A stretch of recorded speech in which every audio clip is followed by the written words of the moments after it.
6.3 지방선거 본투표까지 이제 10시간도 채 안 남았습니다. 네, 공식 선거운동을 할 수 있는 시간도 이제 4시간도 안 남았습니다. 지금 여야 모두 막판까지 총력을 기울이고 있는데요. 여선웅 민주당 부대변인 정광재 동현정치연구소장과 함께 얘기 나눠봅니다. 어서 오십시오. 안녕하세요. 네, 시도지사 선거 성적표 이제 내일이면 결과가 나옵니다. 여야는 지금 몇 점씩 예상하고 있을까요? 여야 목소리 들어보겠습니다.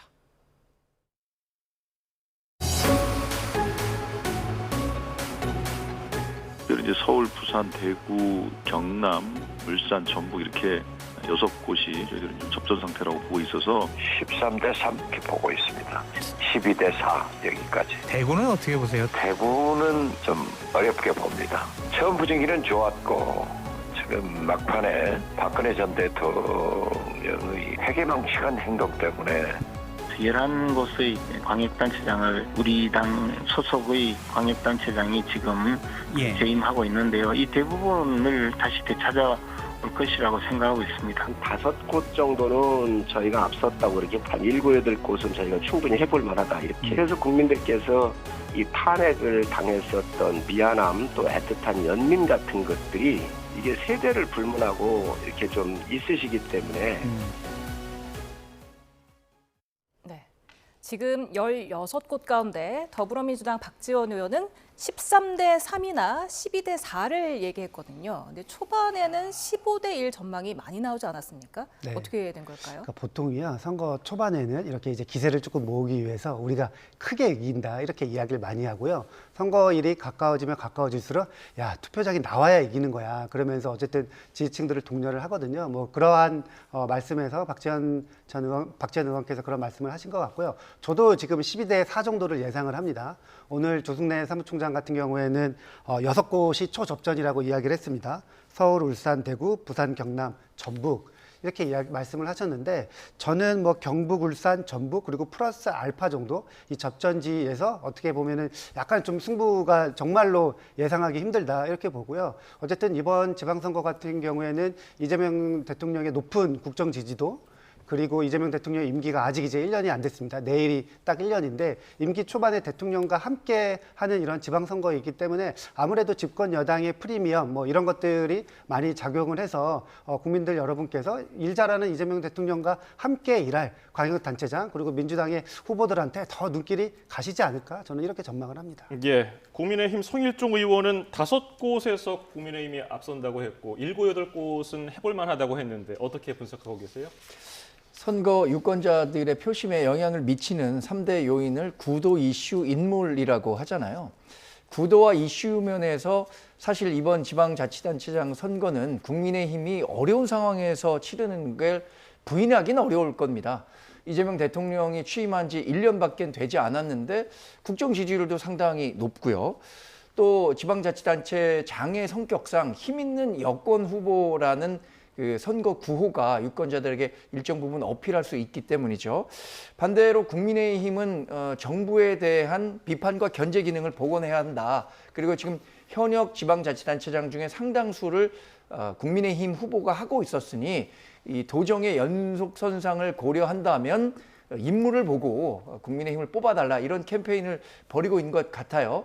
애초에 앵커께서 말씀하신 대로 15대 1로 민주당이 크게 앞서가는 것을 부인하기 어려웠습니다. 그런데 시간이 갈수록 이 인물론에 대해서 유권자들이 조금 더 관심을 갖고 있는 것 같습니다. 그래서 각축 지역이 많아졌는데 부지런히 지금 국민의힘 후보가 따라온 거는 맞는 것 같아요. 그런데 그게 역전이 됐느냐는 또 조금 생각해 볼 대목이 있을 것 같아서 저도 조심스럽지만 대략 뭐 11대 4대 1 정도 이것도 좀 국민의힘에게는 그래도 조금 우호적으로 평가한 겁니다. 네.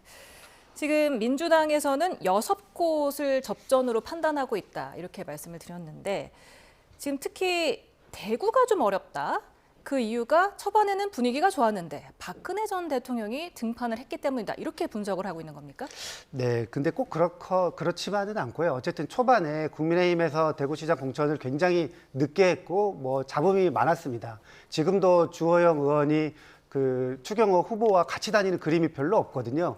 지금 오히려 추경호 후보 같은 경우에는 이미 그 뭐 퇴직한 그리고 어떻게 보면 임기를 다 못 채운 대통령까지 이렇게 선거 유세를 이렇게 지원을 받으면서 어렵게 선거 운동을 하고 있다 이렇게 보여집니다. 근데 어쨌든 지금 대구시장 선거 같은 경우에는 물론 그 김부겸 후보의 초반에 좀 무세한 그러한 경향이 있었는데 보수층도 약간은 결집하는 경향도 있고 어쨌든 지금 대구라는 지역이 민주당에서 굉장히 어려운 지역이기 때문에 사실은 예상대로 접전 지역으로 가고 있다. 이렇게 이제 보는 것이 조금 합당할 것 같은데요. 다만 약간 변수는 뭐냐면은 대구 지역에서도 지금 재보궐이 열립니다.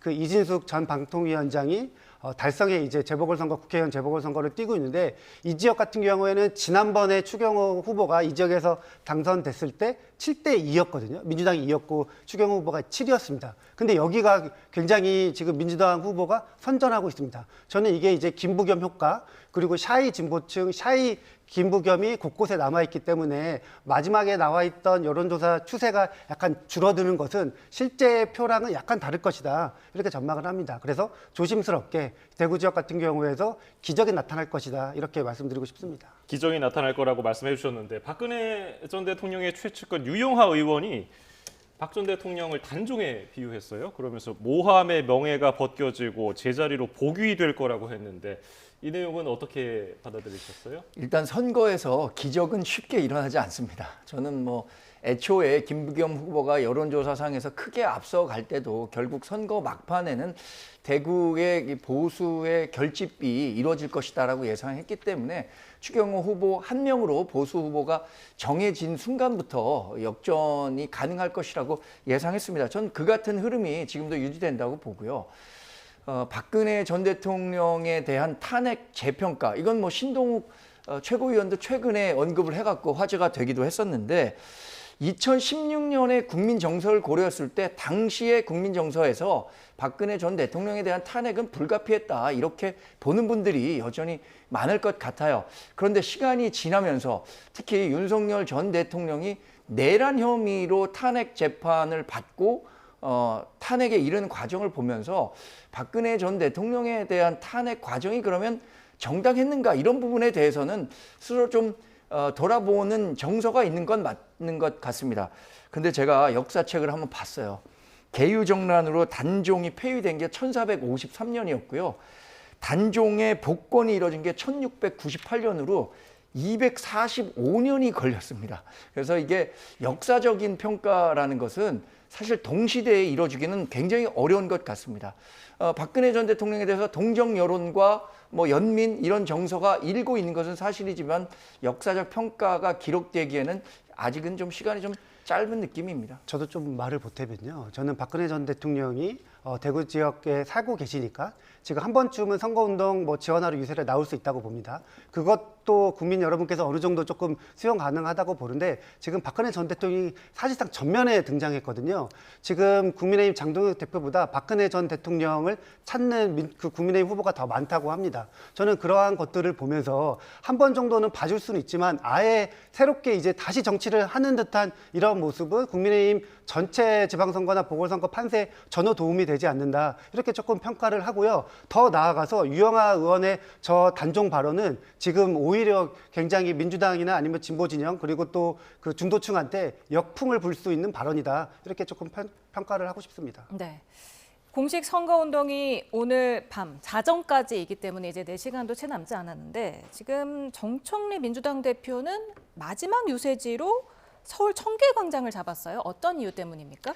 그러니까 지금 정원호 후보가 마지막 이제 집중 유세가 청계광장에서 이루어지는데 아마도 지금 정청래 대표가 정원호 후보의 이제 힘을 조금 더 실어주기 위해서 마지막 유세지로 서울에 이렇게 같이 합류하는 것이 아닌가 이렇게 조금 평가를 할 수 있을 것 같고요. 어쨌든 지금 당에서도 6곳 중에 서울이 바로 초접전 지역 중에 하나입니다. 그만큼 서울 선거 같은 경우에는 뭐 인구도 많기도 하지만 굉장히 중도 표심이나 이웃한 뭐 인천이나 경기 지역 수도권 전체 판세에도 영향을 주기 때문에 정청래 대표가 지금 보면은 공식 선거 운동 첫날도 정원호 후보와 함께 시작을 했거든요. 그러니까 이제 처음과 끝을 서울에서 마무리한다 이렇게 보시면 될 것 같습니다. 예, 장동혁 대표는 충남 천안에서 마지막 유세를 하게 되는데 어떤 의미가 있는 겁니까?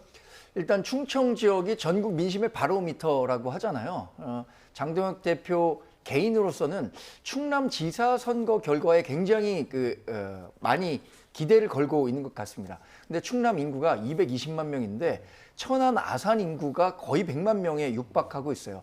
상당히 중요한 전략적 지역입니다. 더군다나 장동혁 대표는 사전투표를 하지 않았는데 본인의 주소지가 있는 보령에 가서 투표를 하려면 마지막 일정을 천안에서 하고 이를 통해서 지금 박수현 후보가 처음엔 앞서갔지만 이후에는 김태흠 후보가 많이 따라갔거든요. 실제로 김태흠 후보 같은 경우에는 그동안 4년의 도정평가에서 굉장히 도민들로부터 좋은 평가를 받고 있었습니다. 이런 기세를 모아서 마지막 총력 유세를 하면 막판 대역전극, 저는 기적이라고 말씀하지 않겠습니다. 막판 대역전극이 가능할 것이다라고 해서 힘을 실어준 것 같아요. 또 본인이 충남 출신이기 때문에 해당 지역의 지역 정서 이런 것들도 충분히 고려한 마지막 동선 선택이 아니었는가 이렇게 생각합니다. 네. 민심의 바로미터다라고 얘기를 해주셨는데 지금 여야 대표 모두 고향이 충청이라서 그런지 유독 이 지역을 많이 방문을 했거든요. 어떤 의미가 있습니까? 아무래도 이제 충청 같은 경우에도 또 앞뒤로 이렇게 선거에 이제 지역에 영향을 미치기 때문에 아무래도 중요하죠. 그래서 저희가 중원 싸움 이렇게 이야기를 많이 하는데요. 어쨌든 지금 정청래 대표 같은 경우에는 본인의 고향이 이제 충청도이기도 하지만 이게 KTX 타고 하나 찍고 이렇게 오는 것이 아니라 차량으로 이동하기 때문에 아마도 또 충청 지역이 만약에 전남이나 전북이나 또 아니면은 대구나 경북이나 부산이나 이렇게 왔다 갔다 할 때 이제 중간 정도에 위치했기 때문에 한 번 더 들으게 되는 이러한 경향도 조금 있는 것 같습니다. 어쨌든 이 충청 지역도 여전히 저는 이제 이 지역 둘 다 지금 단체장이 국민의힘 소속이기 때문에 어쨌든 현역 프리미엄도 있고 민주당 후보가 좋은 후보를 냈기 때문에 여기서 열심히 하면은 좋은 결과가 나지 않을까 이렇게 생각을 합니다. 예. 이번 지방선거 사전투표율을 보면은 역대 지방선거 가운데 가장 높았거든요. 이번에 투표율 어느 정도까지 나올까요? 사전투표율이 높은 것은 이번 지방자치단체 선거에 대한 관심도 높은 게 일조했다고 보지만 전체적으로 이제 본투표에 대한 분산투표 성격으로 사전투표가 자리 잡으면서 계속해서 사전투표율이 높아지는 추세로 봅니다. 그래서 결국 본투표까지 합계한 최종 투표율이 얼마가 될 것이냐 이게 관심인데 2018년에 60.2%의 아주 높은 지방선거 투표율로는 높은 투표율을 기록했었고 2022년에는 50.9%까지 떨어졌었어요. 저는 그 중간 정도 선상에 이번 투표율이 형성될 거라고 보는데 사전투표율이 3%포인트 정도 높아졌기 때문에 본투표도 한 3%포인트 정도 높아진다. 그러면 대략 한 57% 내외에서 최종 투표율이 이루어지지 않을까 예상하고 있습니다. 네. 또 이번 선거에서 가장 눈에 띄는 특징이 있다면요. 바로 거대 양당에서 제명된 무소속 후보들의 약진입니다. 이들의 당선 여부가 향후 전국을 뒤흔들 것으로 예상이 되는데요. 영상 보고 오시겠습니다. 민주당 정청래 대표는 선거 전국이 시작된 이후 전북을 방문할 때마다 호된 민심을 맞닥뜨렸습니다.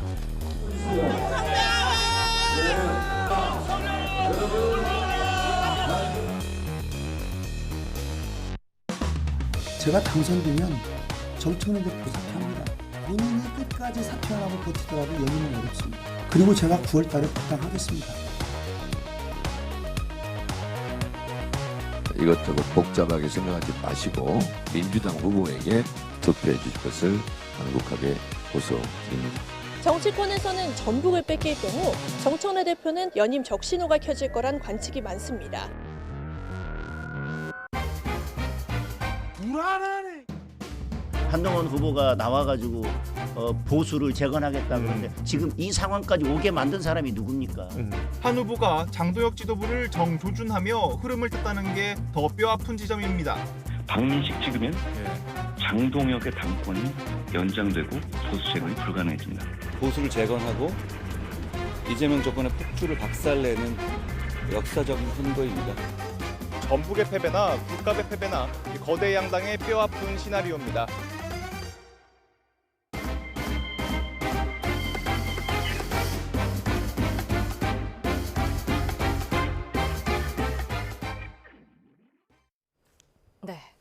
무소속의 반란이 될 수 있을 것인지 이제 내일이면은 결과가 나올 텐데 지금 김관영 후보가 지금 민주당 부대변인으로서 말고 객관적인 입장에서 어떻게 될 것으로 보십니까?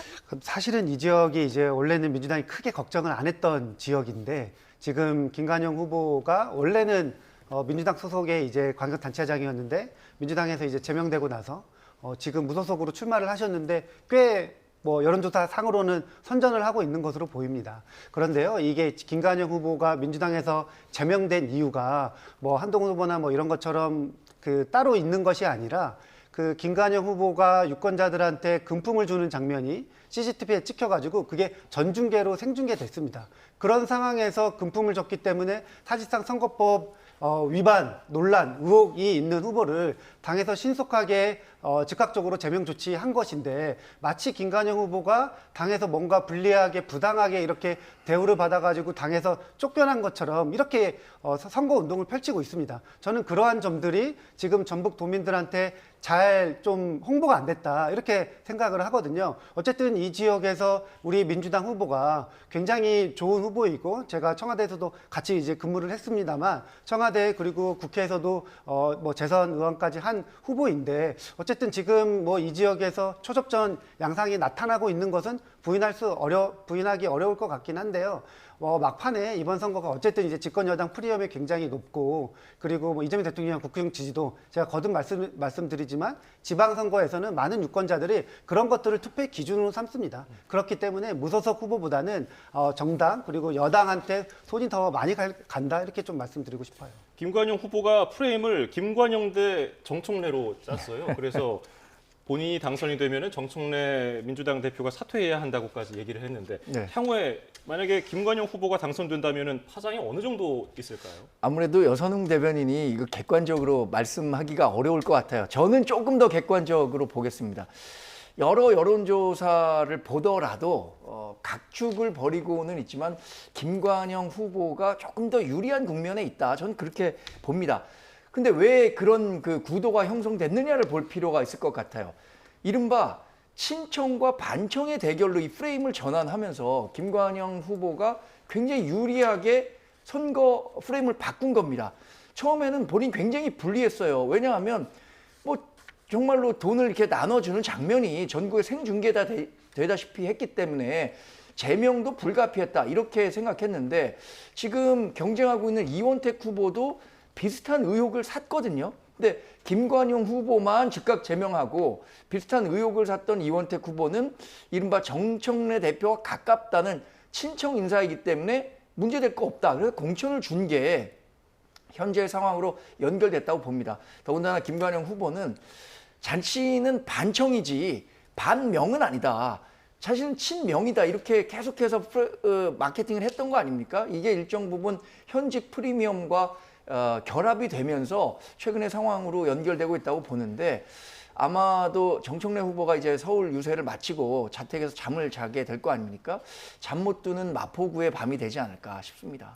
지금 민주당 내에서는 김관영 후보가 당선이 되더라도 이 지역은 어차피 재선거다, 복당은 없다 이렇게 선을 긋고 있는데 그래도 당선이 된다면 좀 이런 기류가 달라지지 않을까? 이렇게 보는 시각도 있더라고요. 아니요, 전혀 그렇지가 않고요. 이게 이제 아까 말씀드렸듯이 뭐 유권자들한테 뭐 음식 하나 아니면 뭘 밥값을 내도 사실은 그게 다 선거법 위반이 될 수가 있는데 김관영 지사 같은 경우에는 뭐 대립이라고 하지만 어쨌든 현금을 주는 장면이 포착이 됐습니다. 이거는 뭐 빼도 박도 못하는 선거법 위반 의혹이다 이렇게 볼 수가 있을 것 같고요. 지금 조승래 사무총장도 말씀드렸지만 그럴 일은 없겠지만 만약에 김관영 후보가 당선돼도 이거는 재선거가 치러질 가능성이 높다 이렇게 말씀을 하셨어요. 저도 거기에 공감을 합니다. 그리고 이게 뭐 저희들만 이야기하는 것이 아니라 많은 법조인들이 그렇게 전망을 합니다. 근데 어쨌든 이 재선거가 이루어지고 선거법으로 뭔가 이렇게 좀 어려운 상황인데 뭐 당선됐다고 해서 민주당 복당 그거는 절대 있을 수 없는 일이다 말씀드리고 싶습니다. 예, 전북지사 선거가 차기 민주당 전당대회 전초전 아니냐는 분석도 있어요. 또 다른 차기 당권 주자로 거론되는 인물 김민석 국무총리인데 오늘 국무위원들하고 만찬 회동을 했다는 소식이 들려졌는데 이게 고별 만찬 아니냐 이런 얘기도 있고요. 또 정청래 대표를 비판하는 글에다가 좋아요를 눌렀다가 취소하는 해프닝도 네. 있었는데요. 어떻게 보고 계세요? 지금 민주당에 정기적으로 이제 정례적으로 만약에 한다고 하면은 8월 달에 전당대회가 열리거든요. 만약에 지방선거가 없었다고 하면은 지금 6월, 7월 기간이 사실상 전당대회 경선 기간입니다. 어쨌든 만약에 이제 그런 것을 감안한다고 하면은 저는 뭐 물론 선거가 이제 더 중요하긴 하지만 전당대회가 있기 때문에 당권 주자들이 전당대회를 앞두고 이런저러한 정치적인 행보를 하는 것은 매우 자연스러운 일이다. 이것을 가지고 뭔가 이제 뭐라고 할 수는 없을 것 같습니다. 어쨌든 지금 전당대회도 이제 사실상 뭐 2개월, 3개월 후에 열리기 때문에 전당대회를 앞두고 있다. 이렇게 평가를 할 수 있을 것 같은데 뭐 그에 맞춰가지고 당권에 관심 있으신 분들이 이렇게 본인의 정치적인 의지를 표명하는 거는 저는 그거는 뭐라고 할 수 없다. 자연스럽다. 이렇게 생각을 합니다. 네, 또 다른 무소속의 반란이죠. 부산 북갑 한동훈 후보. 반드시 당으로 다시 돌아갈 것이다. 이렇게 말을 하고 있습니다. 후보가 당선이 된다면 어떤 방법으로 복당할 수 있을까요? 쉽게 예단해서 말씀드리기 어려울 것 같아요. 왜냐하면 선거 결과와 연동해서 장동혁 대표의 거취가 결정되거든요. 근데 말씀드린 것처럼 국민의힘이 예상보다 선전할 경우에 장동혁 대표가 본인의 거취, 그러니까 사퇴를 하지 않고 계속해서 당 대표로서 남게 된다면 한동훈 후보가 당선이 된다고 하더라도 쉽게 복당이 되긴 어렵겠죠. 그런데 지도부 체제가 붕괴하고 비대위가 들어설 경우 비대위 체제 내에서 이 복당을 의결할 수가 있거든요. 그렇게 된다면 조금 더 쉬운 과정을 통해서 한 후보가 국민의힘에 복당할 수 있을 것으로 예상이 되는데 어쨌든 한동훈 후보로서는 굉장히 어려운 선거임을 알고도 부산 북갑에 출마를 선언한 겁니다. 그래서 지난 2달여간 굉장히 열심히 했는데 본인이 희망했던 선거 결과를 갖고 여의도로 들어오게 된다면 이른바 보수 정치권의 재편은 불가피하다고 봅니다. 이제 이 선거가 끝나면 2028년 총선까지는 대략 1년 10개월밖에 남지 않게 되는데 그 과정에서 현역 의원들이 누가 자신들의 당선에 도움이 될 그 정치 지도자냐 이런 걸 평가한다면 보수 재편은 불가피한 측면으로 봐야겠죠. 예, 또 하나 관심 있는 지역이 경기 평택을인데 조국 후보가 여기 또 참전했죠. 예측이 참 어려운데 어떻게 보고 계세요? 역시 또 뭐 부대변인신 분이기 네. 때문에 그렇게 말씀하실 것 같긴 한데. 저도 이제 민주당 후보가 이길 거라고 또 생각을 하는데요. 이 지역도 굉장히 이제 접전이 될 것 같습니다. 특히 더 승부를 예측하기 어려운 것 중에 하나는 지금 오자 경선, 그러니까 오자로 이제 다자 대결인데요. 뭐 한교안 후보도 있고요, 김재현 후보도 있고요. 그렇기 때문에 더 약간 조금 어렵지 않나 이렇게 생각을 하고요. 어쨌든 뭐 이 지역도 마찬가지로 저희가 국회의원만 뽑는 선거가 아니라 지방선거여서 그러니까 시장, 뭐 경기도지사, 뭐 시구위원들을 함께 뽑습니다. 그런데 이번에 조국혁신당 같은 경우에는 평택 지역에 이 시의원, 뭐 시장 후보를 못 낸 것으로 알고 있어요. 그러니까 투표용지에 조국 후보밖에 없는 거거든요. 그러면 많은 유권자들이 어쨌든 뭐 1번이든 아니면 2번이든 이렇게 정당 투표로 이렇게 내리 투표를 하게 될 경우에 무소속이나 아니면은 뭐 다른 정당, 제3의 정당을 투표하기라는 굉장히 어렵다. 이렇게 생각을 합니다. 그렇기 때문에 어쨌든 지금 집권 여당이 민주당 후보가 김영남 후보가 좀 유리하지 않을까 이런 생각이 드는데요. 근데 이제 개인적으로 저는 김영남 후보가 어쨌든 지금 뭐 대부업 논란이라든지 이러한 여러 논란들을 지금 맞닥뜨려져 있고 이런 논란들이 저는 개인적으로 깔끔하게 해소가 되지 않았다고 봅니다. 어쨌든 지금 선거일이 이제 뭐 내일이면은 그 선거가 이제 뭐 개시가 되고 선거운동이 끝나게 되는데 뭐 마지막이라도 저는 김영남 후보가 이 문제에 대해서 깔끔하게 정리하고 사과하고 약간 겸손한 모습을 보인다고 하면은 민주당 분들도 충분하게 김영남 후보한테 좀 표가 손이 갈 수 있을 것이다 이렇게 생각을 합니다. 네, 지금 경기 평택을은 5파전, 네. 진보 3의 보수 2. 그렇기 때문에 보수 단일화가 막판 변수가 아니냐 이렇게 예상을 했었습니다. 네. 황교안 후보도 사전 투표 말고 본 투표를 해달라. 그럴 이유가 있다라고 말을 해서 단일화의 시상과 아니냐라는 기대가 있었는데 지금 물 건너 갔다고 봐야 됩니까? 저도 그렇게 읽었는데 실제 단일화는 어려울 것 같죠. 이제 뭐 불과 3시간밖에 남지 않았는데 지금 사퇴를 밝힌다고 하면 최적의 시점이 늦었지만 될 수는 있겠지만 지금의 상황만 놓고 보면은 단일화가 어려울 것 같습니다. 왜냐하면 황교안 후보 입장에서 본다면 단일화를 통해서 얻을 수 있는 정치적 이익이 무엇일까? 그 정치적 이익이 하나도 없다는 거예요. 예를 들어서 지금 뭐 당대당 합당과 관련해서도 지도부는 물론이고 유이동 후보도 확답을 줄 수 없고, 여기에다가 단일화와 관련해서 첫 번째 박근혜 전 대통령에 대한 탄핵에 대해서 찬성했었는데 그거를 바꾸라고 하고, 부정선거에 대한 입장 변화를 요구하고 있는데, 지금 유이동 후보를 지지하고 있는 사람들의 표심을 이걸 인정하는 순간 또 잃어버릴 수밖에 없거든요. 그럼 단일화보다 마이너스 알파 효과가 더 크기 때문에 저는 이 정도 조건이 붙은 상태에서 단일화는 어렵다고 봅니다. 결국에는 숨은 보수 표심이 얼마나 해당 지역에서 될 것이냐, 또 해당 지역의 투표율이 낮기 때문에 일반적으로 낮은 투표율에서는 해당 지역에서 세 번이나 국회의원을 했었고, 보수 지지자들이 이른바 샤이 보수가 있기 때문에 이 표가 얼마나 더 나오느냐에 따라서 막판까지 3파전이 굉장히 치열하게 진행되지 않을까. 그래서 다른 어느 지역보다 어쩌면 그 표 차이가 훨씬 더 적을 것 같아요.